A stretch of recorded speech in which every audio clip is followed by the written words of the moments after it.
Oh look, there's the home that's for sale on Blankenship Road. Let's pull in the drive and take a look around.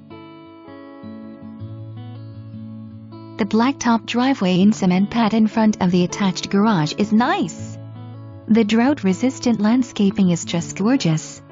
I can't wait to get inside. A covered front deck entry welcoming all that visit. Oh my goodness! This large front entry with coat closet and sitting bench is just adorable. Those lantern-type lights are perfect.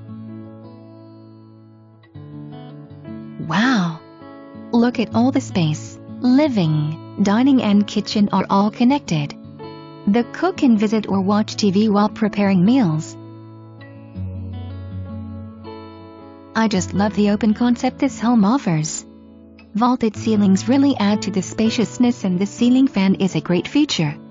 Laminate flooring with scattered area rugs is so nice, easy to keep clean too.